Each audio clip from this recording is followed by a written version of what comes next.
Hola, ¿cómo están? Estamos en Paraguay Deportes y empecemos con este video.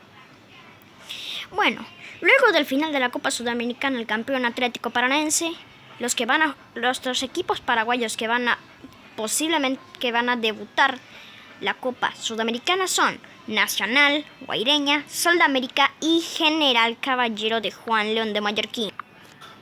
Ahora vamos por nuestros equipos paraguayos, obviamente. Vamos con los que van a empezar desde fase de grupos. Cerro Porteño y Libertad son los que van a empezar desde fase de grupos. Guaraní y Olimpia Guaraní va a empezar desde segunda fase y Olimpia desde primera. Espero que estén contentos por saber los clasificados.